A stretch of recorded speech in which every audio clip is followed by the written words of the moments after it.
somos nada, de reconhecer que a suficiência está em Deus, de reconhecer que sozinho eu não dou conta, de reconhecer que eu preciso de alguém para me ajudar, para que eu possa me manter de pé. O apóstolo Paulo ele fala: aquele que pensa estar de pé, cuide para que não caia. E pensando nisso, para alguém querer andar com outros, nesse sentido de expor o coração, de expor a vida, de expor a sua necessidade, ele precisa de reconhecer o seu estado, reconhecer a sua situação. Ele precisa de reconhecer.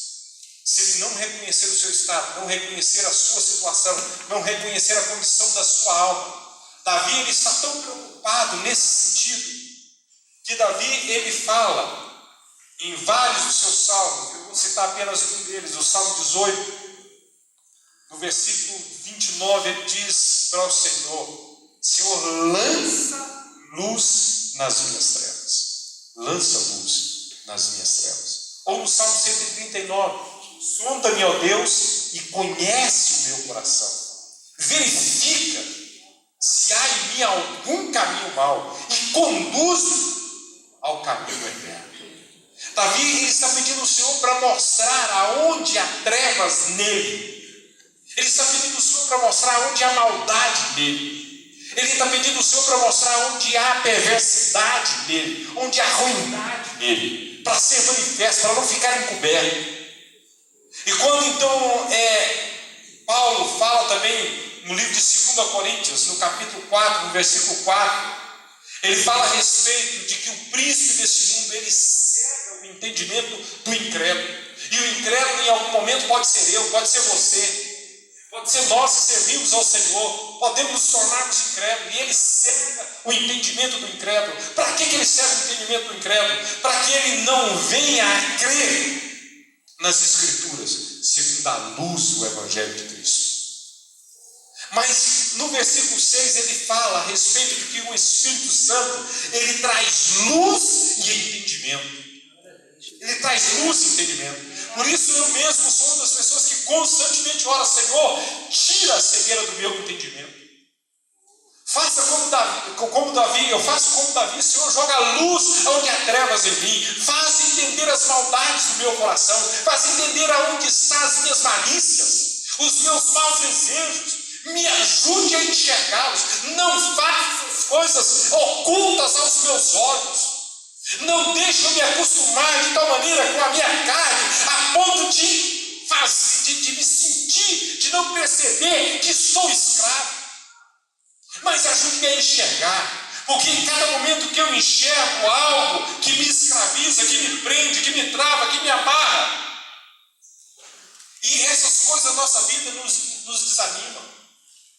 Por isso muitas vezes as pessoas ficam desanimadas, as pessoas não querem vir na igreja, as pessoas não querem participar do trabalho de evangelismo, as pessoas não se dispõem para vir para orar, para participar de uma vigília, de participar de um culto de quinta-feira, que é um culto meio de semana, para participar de um trabalho de visitação. As pessoas estão indispostas, estão desanimadas, estão frias, apáticas. Mas o que é que prende as pessoas? A palavra de Deus diz que o que é que nos faz separação entre nós e o nosso Deus são os nossos pecados que nos separam de Deus. São esses pecados internos. São esses pecados que nós muitas vezes já estamos com a mente cauterizada e não reconhecemos como pecado em nós. Mas são os pontos cegos que é motorista aqui e dirige e sabe a respeito dos pontos cegos do carro. Na nossa vida nós temos pontos cegos em que nós não conseguimos ver. E nós precisamos de outras pessoas, de quem está do nosso lado, para mostrar isso em nós, para mostrar o que está de errado em nós, para mostrar aquilo que não está bem em nós. Quando eu reconheço o meu estado, a minha situação, a primeira coisa que ocorre é que eu desejo mudar. Tenho um desejo de mudar. Mas normalmente a pessoa um desejo de mudar, de sair da situação. Mas a primeira coisa, ele tenta e não consegue. A segunda coisa, ele admite que está preso, porque depois de muito tempo tentando e não consegue, ele admite que está preso, porque ele não consegue sair sozinho daquela situação. Depois vem uma terceira coisa, ele entende que está dominado por aquela situação. Que está dominado. É alguém que está escravo. É como nós lemos aqui que o apóstolo João cita no versículo de número 34 e 35.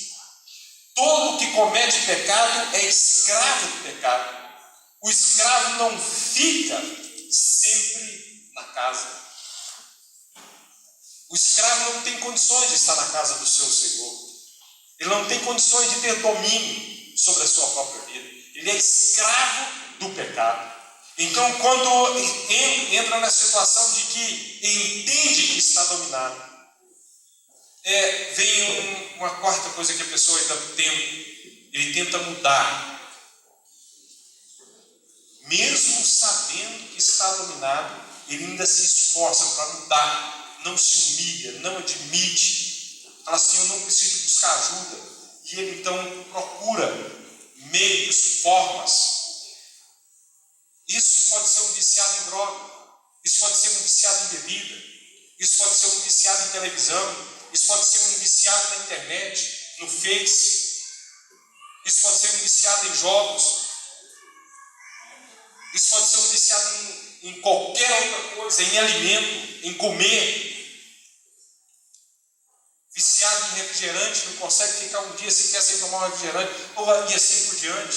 Viciado em café. E aí vai muitos vícios, viciado em falar. Não consegue ficar sem falar. Há pessoas que são viciadas em reclamar. Pode fazer uma coisa perfeita, mas ele vai arrumar alguma coisa para reclamar.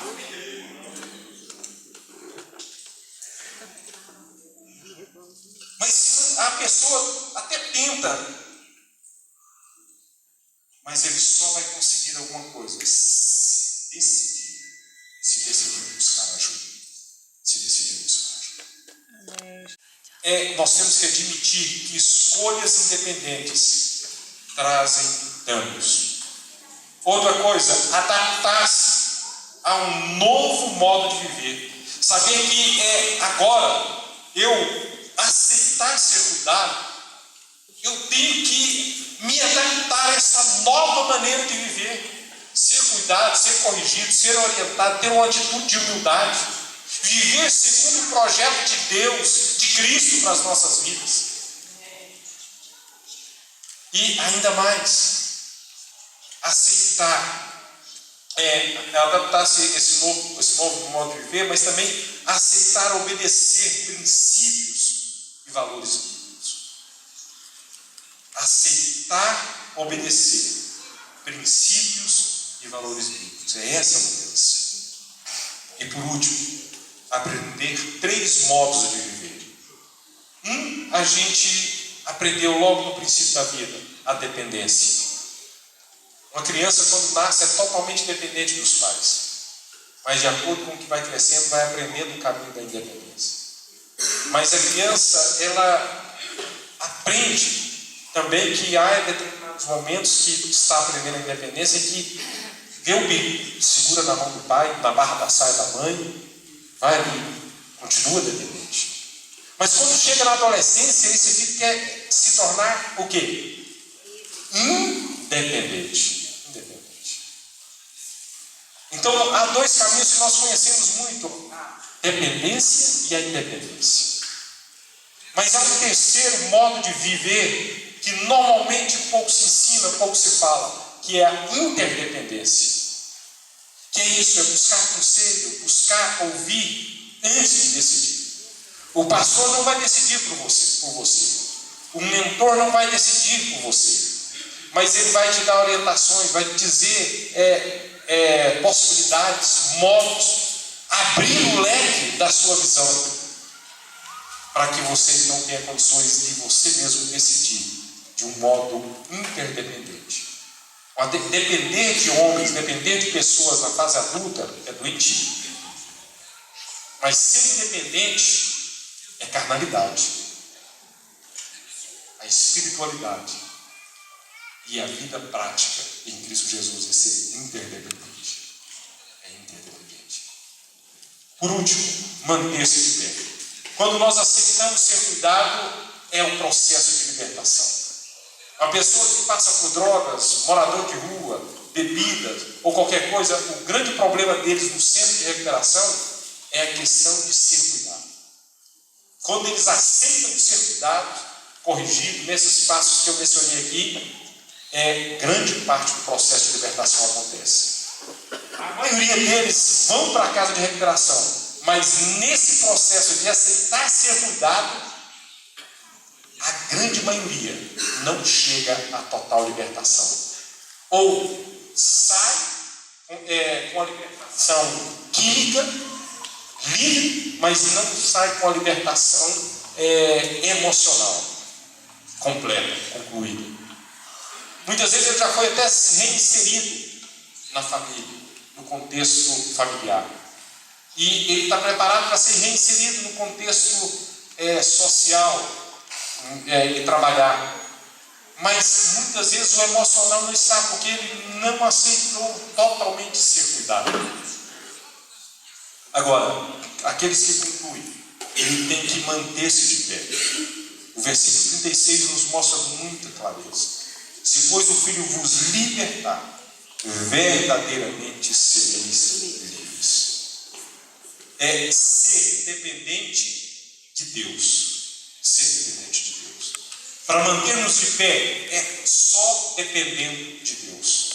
O apóstolo Paulo fala: quando eu penso que sou forte, aí que eu sou fraco. Mas quando eu sou fraco, aí é que sou forte. Quando é que nós dependemos de Deus? Quando nos achamos fracos, insuficientes, que não temos condições de cuidar de nós mesmos, mas naquilo que temos habilidade,